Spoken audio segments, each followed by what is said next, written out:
Hai teman horor, kembali lagi bersama saya Nimas Aurin. Kali ini saya akan membawakan cerita yang berjudul Pamali oleh Mbah Ngesot. Sebelum mulai ke ceritanya, jangan lupa like, komen, dan subscribe agar kalian tidak ketinggalan cerita selanjutnya.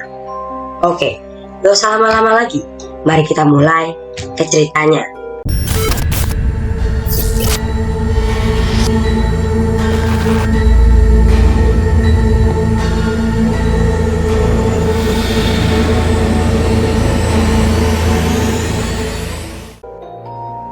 Pamali.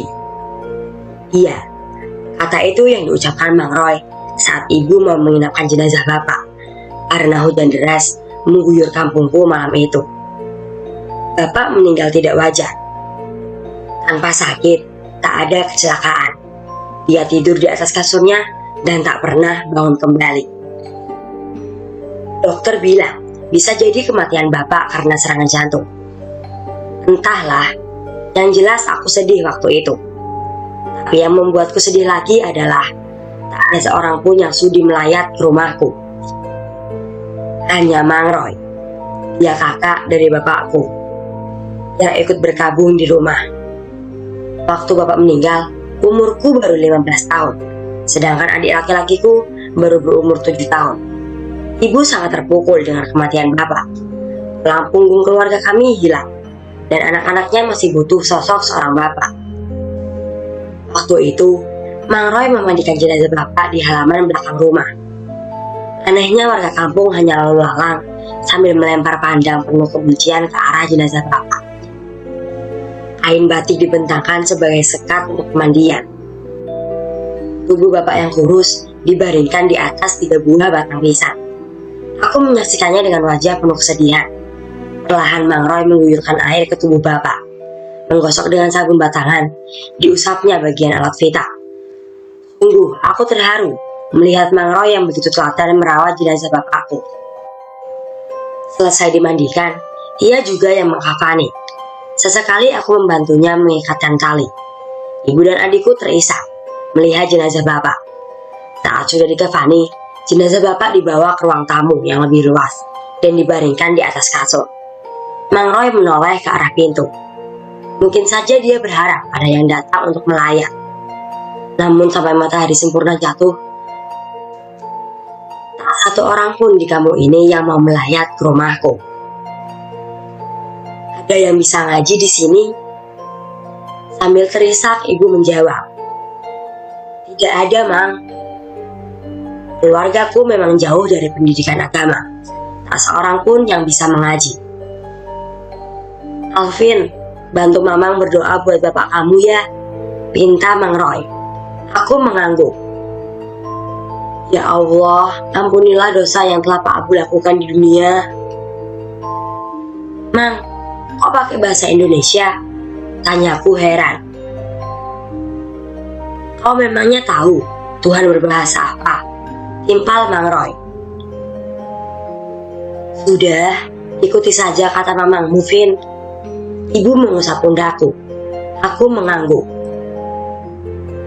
Ya Allah, ampunilah dosa yang telah Pak Abu lakukan di dunia. Tempatkanlah dia di surgamu. Amin. Amin. Sahutku dan ibuku. Tak ada sholat jenazah untuk bapak. Dia hanya didoakan menggunakan bahasa Indonesia. Sungguh, aku sangat sedih. Sebuah keranda yang dipinjam Mang Roy dari musola kampung sudah disiapkan. Dia akan pergi meminta tolong orang yang mau berbaik hati menggotong jenazah bapakku. Sementara untuk liang kubur, Mang Roy sudah menggalinya sendirian tadi siang. Kebetulan, kuburan di kampungku lumayan jauh. Harus melewati perkebunan, persawahan, hutan, dan menyeberangi sungai. Aku tak tahu kenapa warga kampung tidak mau membuat pemakaman umum yang lebih dekat dengan kampung. Terkadang bagiku, mereka itu aneh. Mang, ini sudah malam. Apa sebaiknya jenazah bapak kita kubur besok pagi saja? Kata ibu. Kedua matanya sembab. Pamali, Tia. Jenazah itu harus dikubur secepatnya.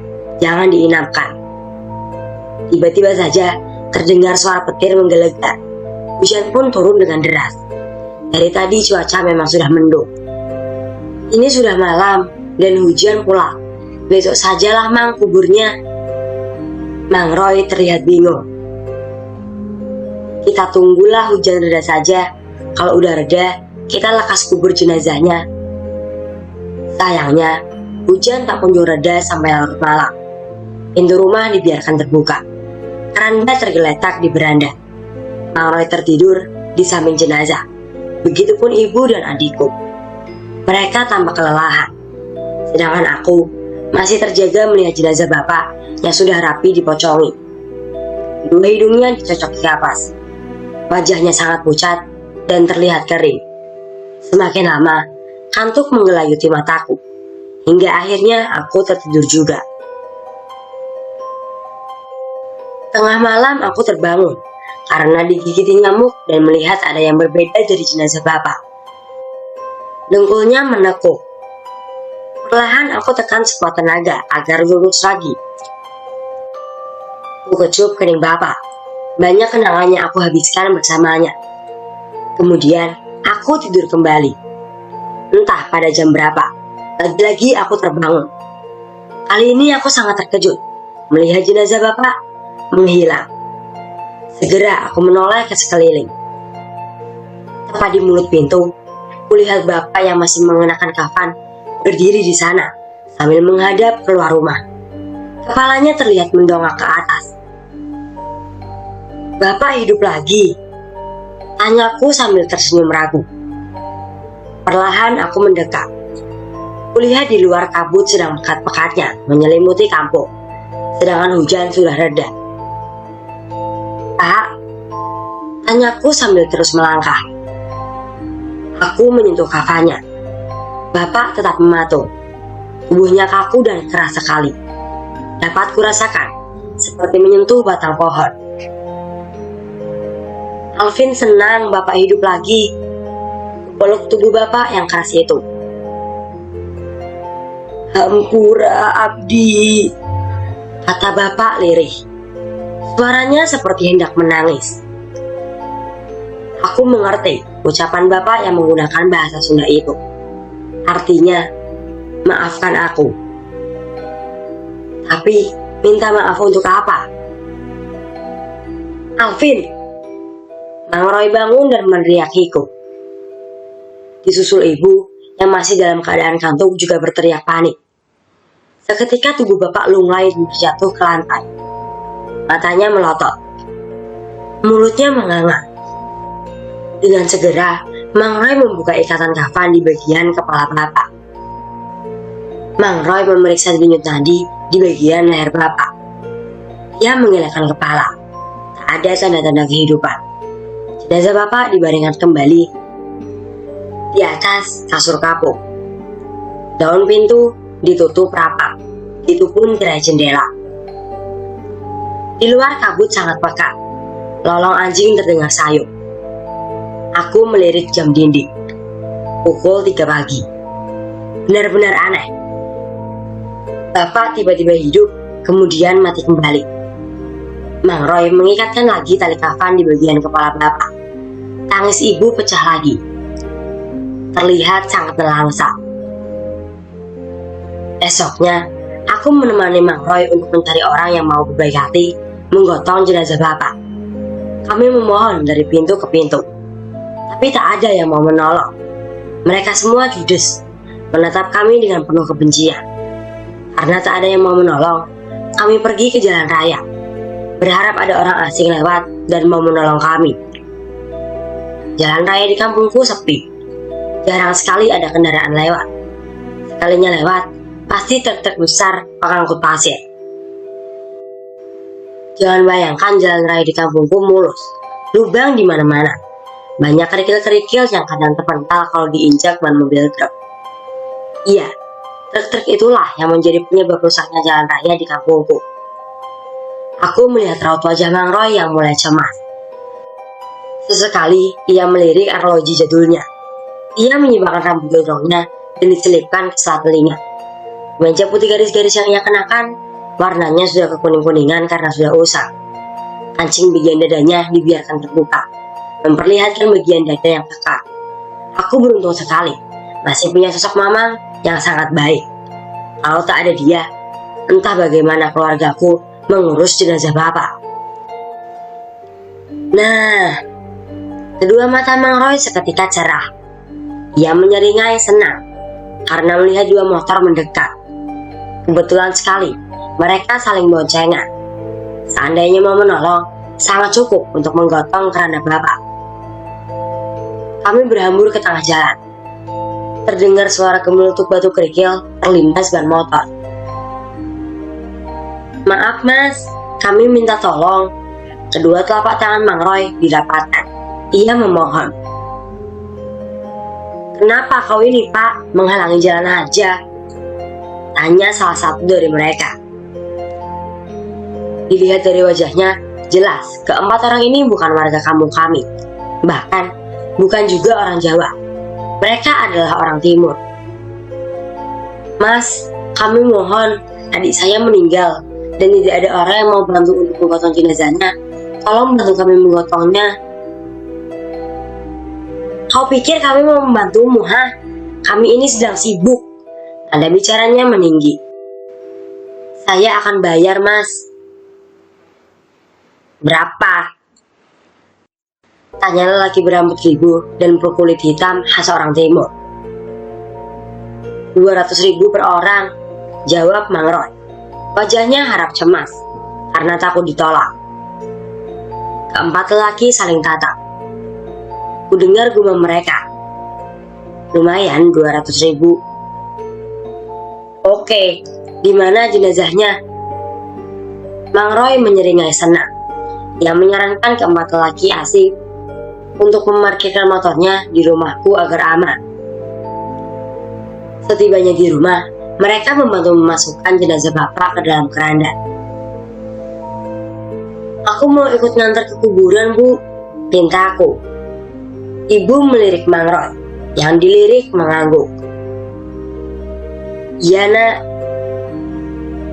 Alvin biarkan ikut, tapi adikmu di rumah aja. Lagi pula perjalanannya jauh. Dia nggak akan kuat jalan. Setelah maghrib kita pasti udah pulang lagi, ujar Mang Roy. Ibuku mengiyakannya. Sebuah kain hijau diselimutkan pada keranda bapak.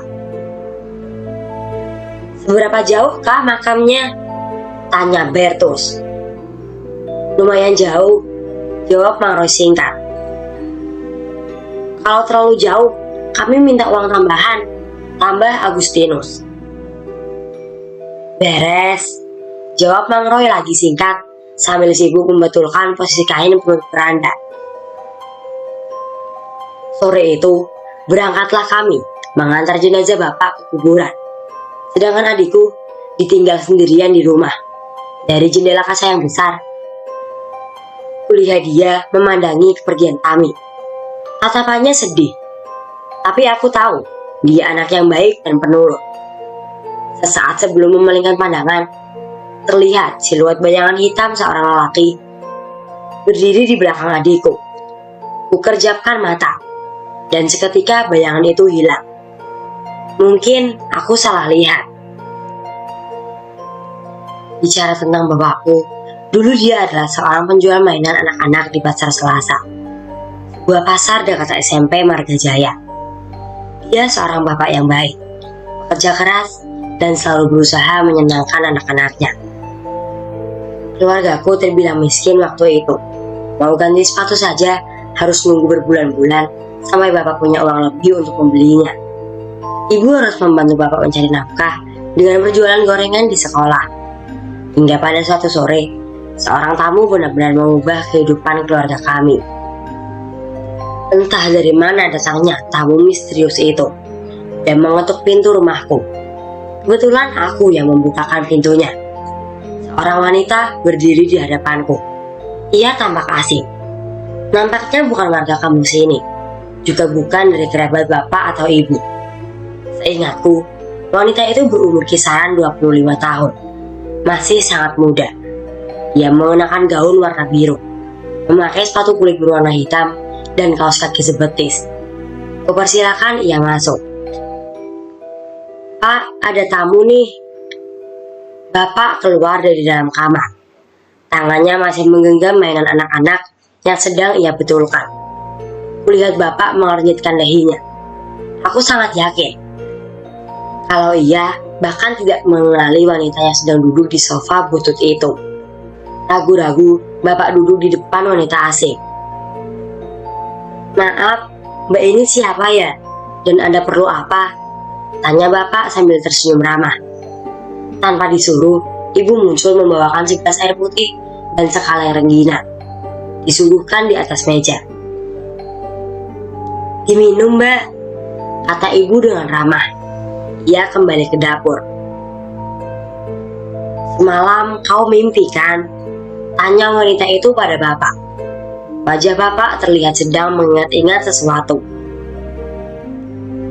"Aga, kamu yang dimimpi semalam ngasih garam ke saya ya?"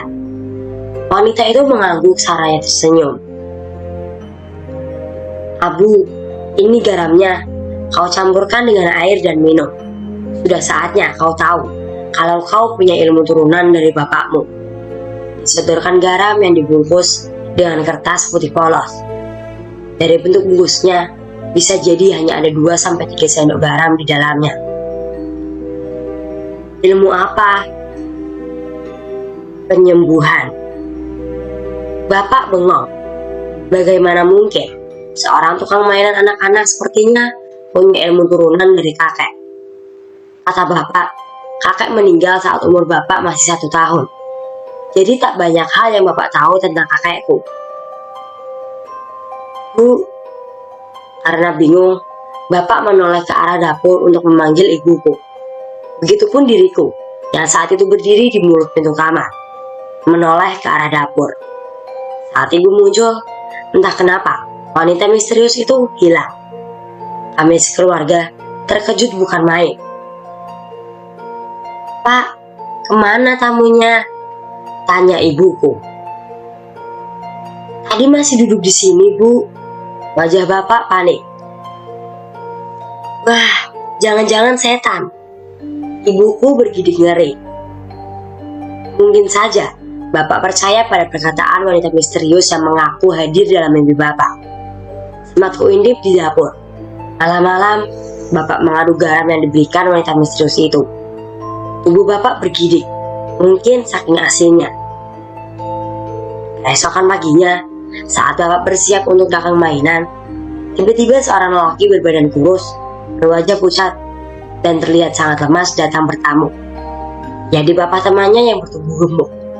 Mereka berdua mengenakan masker.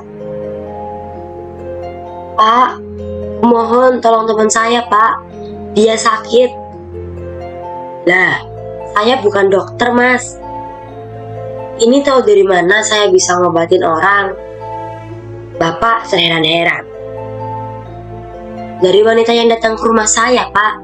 Katanya bapak orang sakti yang bisa ngobatin penyakit apa saja." "Bah, bohong itu. Saya hanya pedagang mainan." Bapak hendak bergegas pergi. Namun lelaki gemuk meraih lengan bapak. "Pak, tolonglah teman saya. Dia kena HIV. Untuk kali ini aja, demi kemanusiaan tolong teman saya ya, Pak." Temannya yang dipapa diam saja, terlihat lemas dan tak mampu berbicara. "Waduh, HIV kan belum ada obatnya, Mas. Kumohon coba aja dulu, Pak." Lelaki gemuk memaksa. "Baik, tapi di belakang rumah aja. Saya takut penyakitnya menular ke keluarga saya." "Nggih, Pak, atur aja sama bapak." Aku berdiri di depan rumah, melihat bapak yang tampaknya ragu dengan keputusannya. Aku penasaran, apa yang akan bapak lakukan pada lelaki yang sedang sakit.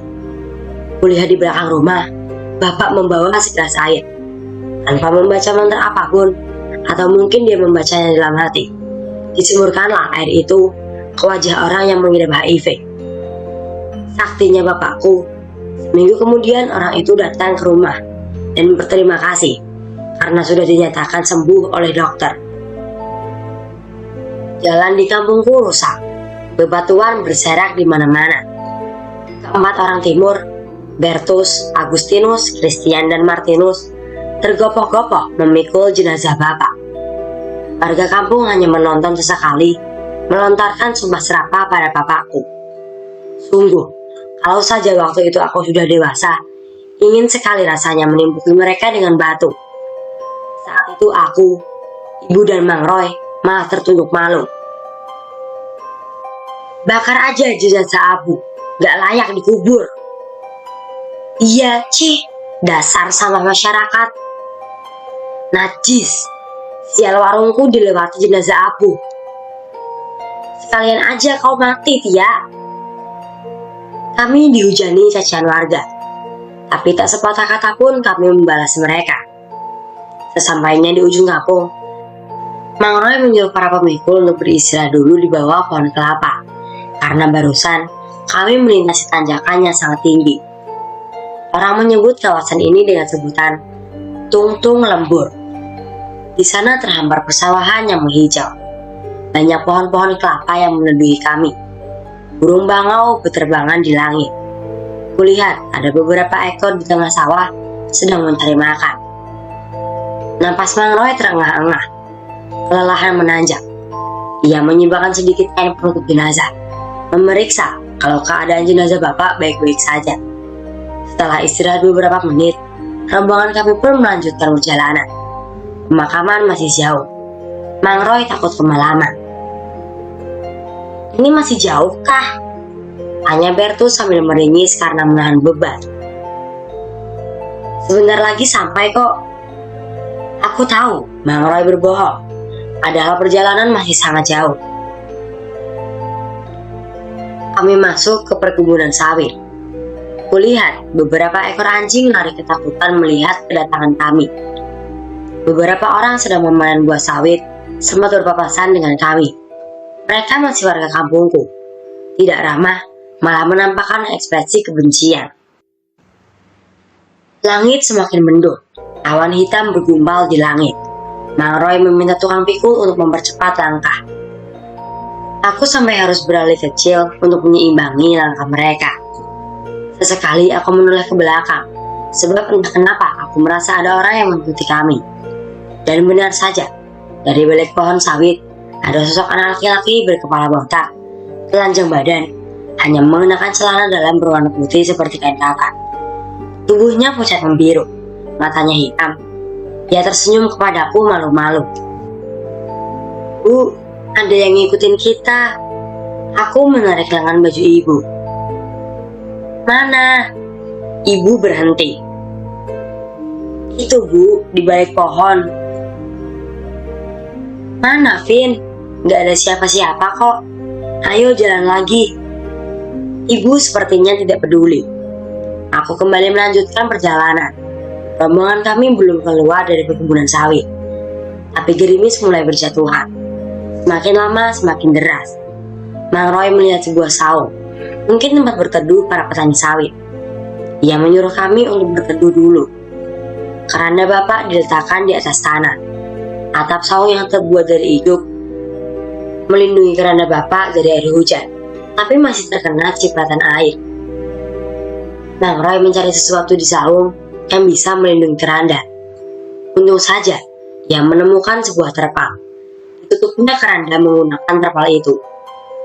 Kemudian ia menyalakan sebatang rokok, melempar pandangan ke perkebunan sawit yang basah. Hari semakin sore. Kabar kalau bapak mampu menyembuhkan orang sakit tersebar kemana-mana. Rumahku semakin hari semakin ramai oleh tamu yang mau berobat ke bapak. Profesi bapak berubah dari tukang mainan menjadi seorang tabib yang mengobati segala macam penyakit. Bapak tidak pernah mematok tarif untuk jasa pengobatannya. Orang-orang boleh memberi imbalan semampu mereka. Ada juga yang membayar bukan dengan uang, melainkan dengan hasil bumi. Gabah di rumahku penuh. Buah-buahan tak termakan saking banyaknya. Ibuku gemukan karena dapat asupan gizi yang baik. Kalau biasanya keluarga kami makan daging ayam sebulan sekali, semenjak bapak banyak uang, kami makan apapun yang kami mau. Bapak juga memperluas beranda rumah agar orang-orang bisa mengantre dengan nyaman. Setiap hari, Setidaknya 100 orang lebih datang ke rumah untuk berobat. Semua orang yang diobati Bapak pasti sembuh. Kebanyakan dari mereka terserang ilmu santet, pelet, dan ketempelan jin jahat. Hanya dengan 1 semburan air saja, semua penyakit sembuh total. Semua berjalan dengan baik sampai pada suatu hari, ada seorang warga kampung bernama Pak Darsoni yang berobat ke Bapak. Katanya sudah 2 hari dia demam dan tidak sembuh-sembuh, sekalipun sudah minum obat. Pak Abu, aku heran sama penyakitku ini. Jangan-jangan aku terkena santet. Pak Darsoni duduk di tepi rangkang pasien. Sehabis pulang sekolah, aku rajin membantu Bapak menjadi asistennya, membantu mengambilkan air kalau habis, dan mengambil pasien satu persatu. Iya, memang benar dugaanmu. Kau terkena santet. Tapi jangan khawatir, setelah ini kau pasti sembuh. Seperti biasa, Bapak menyemburkan air ke wajah Pak Darsoni. Seketika, rambutnya yang sudah beruban menjadi klimis terkena semburan air. Aneh, bukannya sembuh, besoknya dia malah tewas. Kampung mulai geger dengan kematian Pak Darsoni. Bu Karsi, istri Pak Darsoni, mendatangi rumahku. Saat itu pasien sedang ramai. Dukun sialan, kau bunuh suamiku, ha? Dia mengubrak meja. Kulihat sebuah parang yang tajam di tangan kirinya. Ada apa ini? Bapak panik. Ia kaget, tiba-tiba dituduh membunuh. Suamiku mati setelah berobat sama kau. Nada bicaranya terkesan berteriak, matanya melotot. Tanpa basa-basi lagi, ia bacok punggung Bapak dengan parang itu. Sontak aku berteriak ketakutan. Darah membasahi punggung Bapak. Ia ambruk ke lantai sambil meringis kesakitan. Semua orang yang sedang berobat panik lalu berhamburan keluar rumah. 3 orang lelaki yang tak lain adalah pasien Bapak menahan tubuh Bu Karsi. Ia mengamuk sambil menyempilkan parang di tangannya ke sembarang arah. Beberapa lelaki terkena sayatan parang tersebut, hingga akhirnya mereka dapat menghentikan amukan Bu Karsi. Hari itu, semua pasien bubar. Kulihat wajah mereka cemas dan mulai tak percaya pada pengobatan Bapakku. Kulihat Bu Karsi terkapar pingsan. Ia digotong ke ruang tamu, sementara Bapak dilarikan ke puskesmas. Ibuku nangis sejadi-jadinya melihat Bapak yang bersimbah darah. Tragedi itu terjadi sangat cepat. Aku masih beruntung tidak menjadi sasaran pembacokan Bu Karsi. Malamnya, aku disuruh menjaga adikku di rumah, sementara ibu menemani Bapak di ruang rawat inap. Secara tidak sengaja, kulihat seseorang mengendap-endap di belakang rumahku.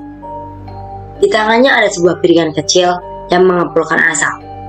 Mungkin saja asap kemenyan. Aku tak dapat melihat dengan jelas wajah lelaki itu. "Hei, Mas, ngapain di situ?" Beranikan diri menegurnya. Dia menoleh ke arahku dan pergi begitu saja. Kulihat sekilas wajahnya tua. Dia memakai belangkon yang warnanya sama. Siapa lelaki itu? Dan apa yang dia lakukan di belakang rumahku